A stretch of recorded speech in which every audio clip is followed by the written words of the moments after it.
Assalamualaikum warahmatullahi wabarakatuh. Anak-anakku mahasiswa AKMR TV yang saya cintai, pada hari ini kita masuk kuliah perencanaan program dan evaluasi acara televisi. Perencanaan dan evaluasi program kita melangkah pada di dalam program acara televisi itu, walaupun sudah ada aturan yang ditentukan dari Dewan Siaran Televisi, tapi kita punya etika dan hukum yang harus dipedomani dalam merencanakan dan menyiarkan sebuah program berita misalnya. Kejujuran, selalu jujur dalam pemberitaan. Jadi tolong diingat-ingat ya untuk teman-teman mahasiswa, selalu jujur dalam pemberitaan. Ini sangat penting karena ini merupakan kunci yang tidak boleh ditinggalkan ya. Yang pertama, tidak ada staging atau pengambilan gambar ulang untuk suatu peristiwa yang sudah selesai atau sudah terjadi. Jadi jangan mengambil gambar ulang. Ini masalahnya nanti akan ada interpretasi ya dalam sebuah peristiwa itu memberikan makna yang berbeda dari para penonton televisi. Jadi harus hati-hati. Yang kedua, tidak mengesankan wawancara rekaman sebagai wawancara langsung atau live. Misalnya rekaman wawancara untuk dialog dalam program berita ya, Mugi, Hulsi, Sindo ya, atau rekaman wawancara dengan telepon. Ya, ini perlu diperhatikan. Yang ketiga, bila gambar yang digunakan sebuah stock shot harus diberitahukan dengan siron, ya, dokumentasi dan dalam waktu cukup lama. Kalau perlu berulang-ulang nggak masalah, ya, karena ini stok yang kita pilih juga tidak sembarang stok, ya, tapi berkaitan dengan sebuah peristiwa yang sangat menarik, gitu ya. Nah, penggunaan gambar yang keempat ini ya, penggunaan gambar dari stasiun TV lain, ya, kecuali dari langganan misalnya RCTI, harus diberitahukan asalnya kepada pemirsa. Nah, di negara-negara berbahasa Inggris biasanya diungkapkan dengan kata courtesy atau courtesy CBS. Nah, untuk kita mungkin cukup dengan siron gambar TVRI. Ya. Jadi asal dari shot gambar yang diberitakan dari negara lain, sumbernya harus diperjelas gitu. Ini supaya teman-teman mahasiswa nanti dalam menulis sebuah program perencanaan dan evaluasi acara supaya memahami. Kelima, dalam mengutip laporan media lain, misalnya TV, ada dari radio, ada dari media cetak dan sebagainya, harus dengan jelas disebutkan dari media mana laporan itu dikutip. Jadi jangan sampai, karena ini etika ya, etika dan hukum kita ya. Jadi jangan sampai mengutip dari media lain tanpa dijelaskan ya, diberitakan dari media mana itu yang dikutip itu ya. Nah, misalnya mayat dan gambar vulgar atau sadistis ya. Nah, ini perlu hati-hati karena dalam perencanaan sampai program ini disiarkan ya, misalnya mayat dan gambar vulgar atau sadistis. Ini dalam etika undang-undang penyiaran juga sudah disebutkan, tidak memasukkan gambar mayat atau jenazah kecuali yang sudah siap dimakamkan dan dengan seizin keluarga bersangkutan. Nah, ini supaya diingat-ingat teman-teman mahasiswa bahwa tidak sembarang ya memasukkan gambar mayat, jenazah ya. Itu harus ada izin dari keluarga yang bersangkutan. Ya. Selanjutnya Pak Arsito sampaikan tidak memasukkan gambar-gambar vulgar dan yang sadistis. Misalnya terlalu berdarah-darah. Ini bisa disiasati ya dengan di-blur. Jadi gambar darah-darah yang berceceran terlalu vulgar, sadistis ini akan mempengaruhi pada penonton nanti yang ada di masyarakat gitu ya. Ini supaya teman-teman mahasiswa memahami. Nah, yang perlindungan sumber dari sebuah peristiwa itu ya kita harus melindungi gitu ya. Diminta atau tidak, reporter dan kameramen ya harus melindungi nama baik atau keselamatan sumber ya. Jadi tolong diperhatikan untuk teman-teman mahasiswa ya. Kita harus melindungi narasumber ya, nama baik atau keselamatan sumber yang diberitakan ya. Sumber yang bermasalah atau caranya dengan di-blurring secara sempurna gambar wajah dan mengubah warna atau nada suara yang bersangkutan ya. Di antara sumber-sumber yang harus dilindungi ialah misalnya para korban perkosaan. Ya, ini jangka panjang sangat berpengaruh kepada si korban. Maka para korban perkosaan itu harus dilindungi gitu ya. Ya, terdakwah di bawah umur misalnya.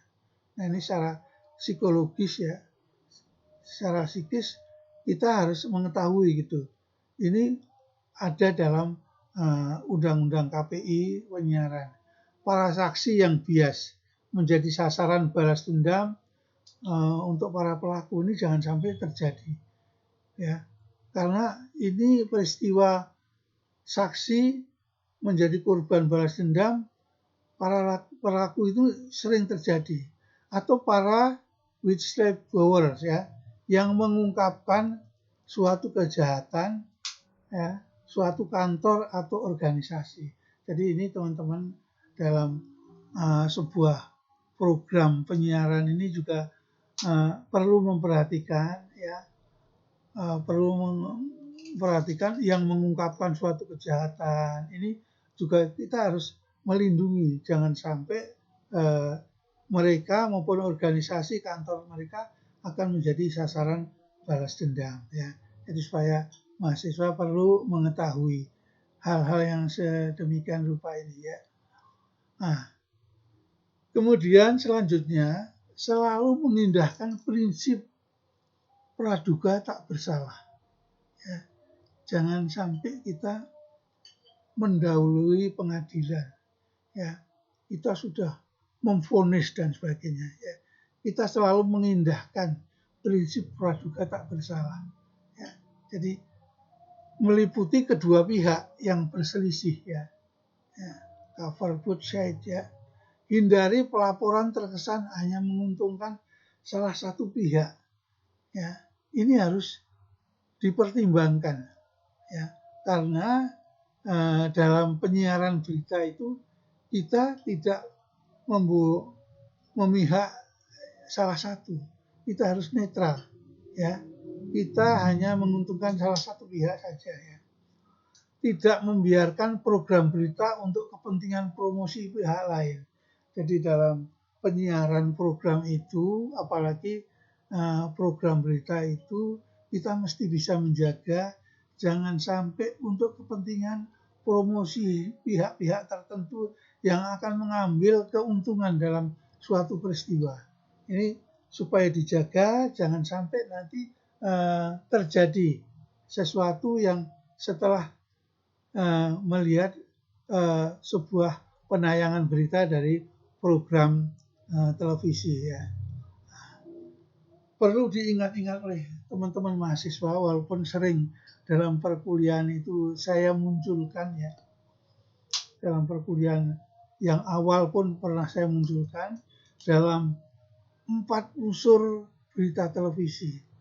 Dalam sebuah berita televisi yang lengkap ya, AKG ya, biasanya ada 4 unsur, yaitu perlu diketahui lead ya, lead itu awal ya, awal sebuah inti peristiwa. Kedua, tubuh berita. Ketiga, soundbite, dan judul yang terakhir.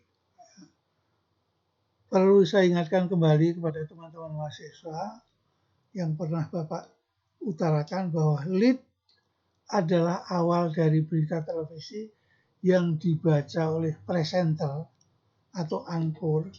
Lead ini biasanya merupakan hal yang paling menarik dari sebuah berita atau peristiwa yang sedang terjadi ya, dalam pemberitaan.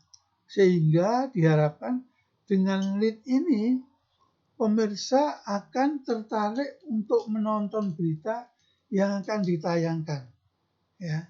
Jadi munculnya lead ini menjadi bahan yang sangat menarik, menjadi bahan pertimbangan para penonton televisi di rumah. Ya.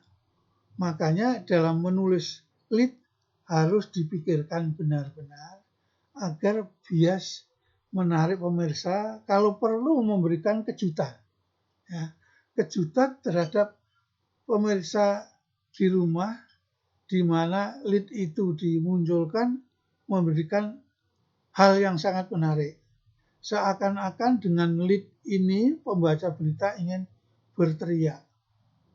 Ya, misalnya, hai pemirsa, dengan ini sangat penting dan menarik buat Anda.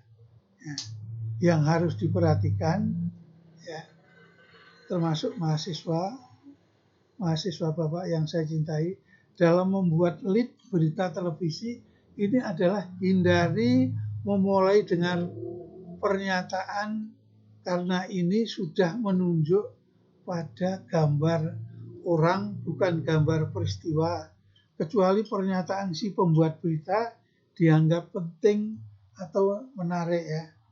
Nah, jadi mulai dengan pernyataan karena ini sudah menunjukkan gambar yang sangat menarik gitu ya.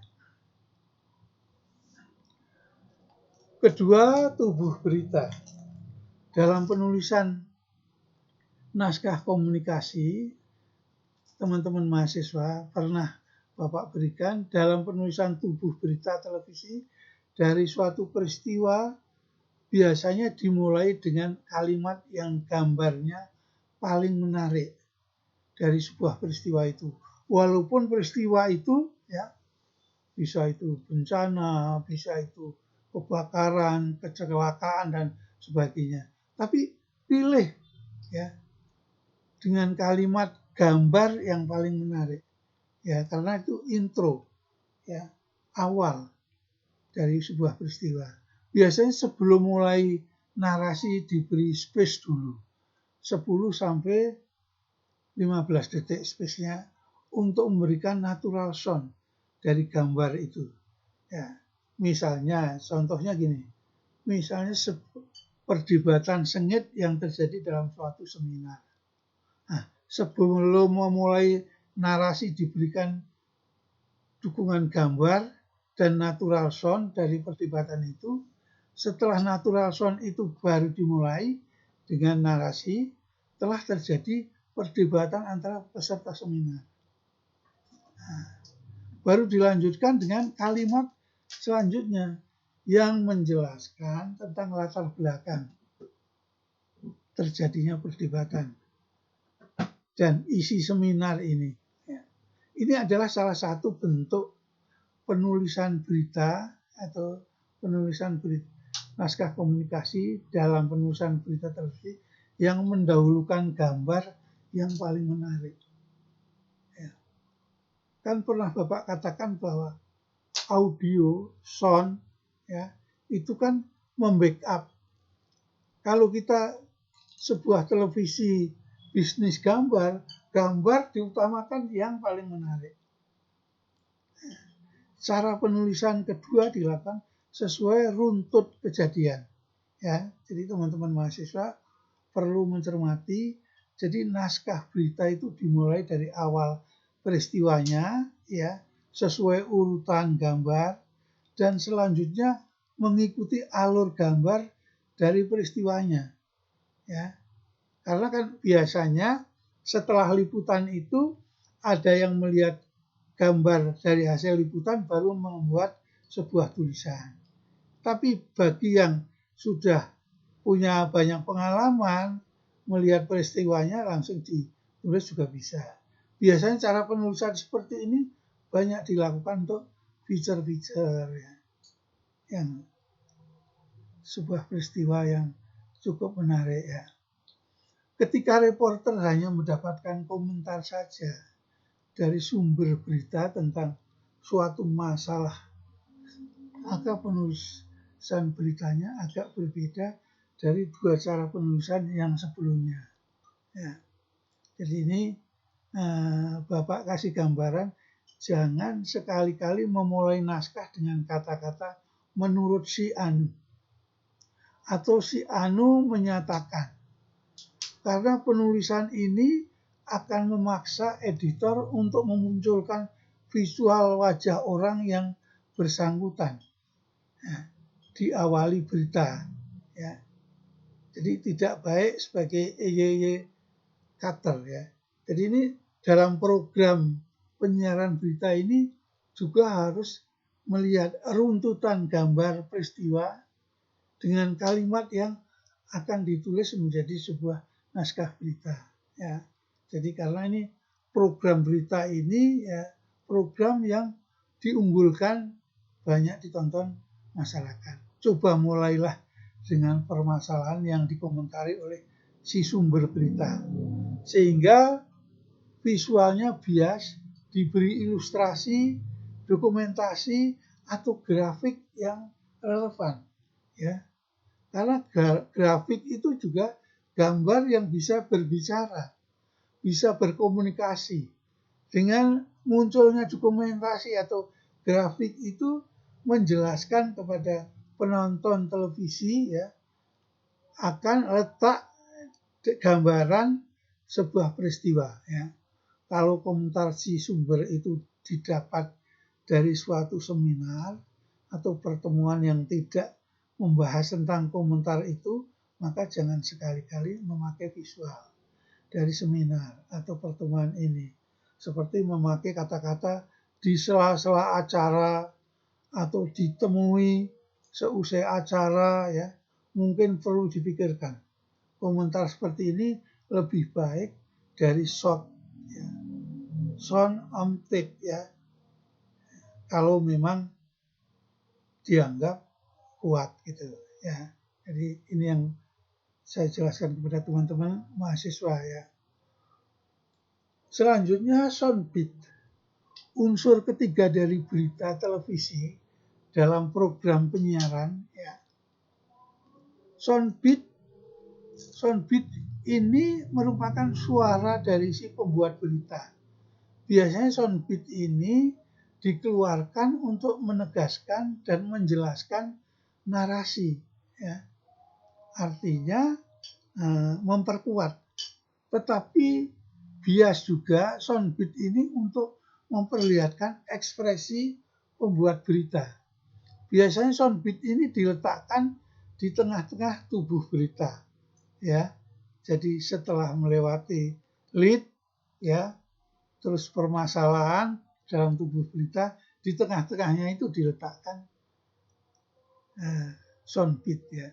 Kalau soundbitnya terlalu panjang, bias, juga diinsert gambar atau grafik.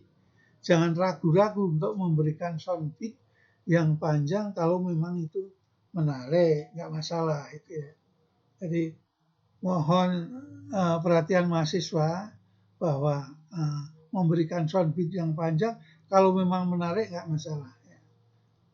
Selanjutnya unsur judul. Unsur keempat dari berita televisi adalah judul. yang muncul di layar kaca.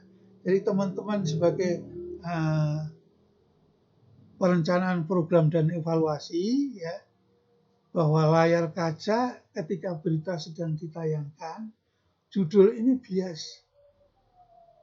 Hal yang paling menarik atau penting dari sebuah berita itu atau bias juga merupakan esensi berita. Jadi perlu diingat-ingat oleh teman-teman mahasiswa bahwa judul juga bisa mewakili sebuah isi dari sebuah peristiwa.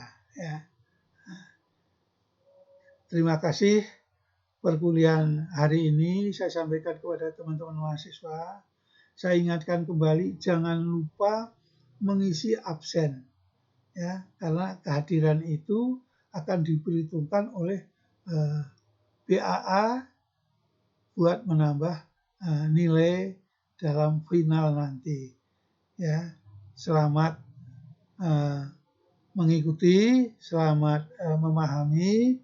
Sampai kan salam kepada kedua orang tua, tetap mengikuti protokol kesehatan sampai nanti kita berjumpa dalam tatap muka setelah COVID-19 ini berlalu. Terima kasih. Assalamualaikum warahmatullahi wabarakatuh.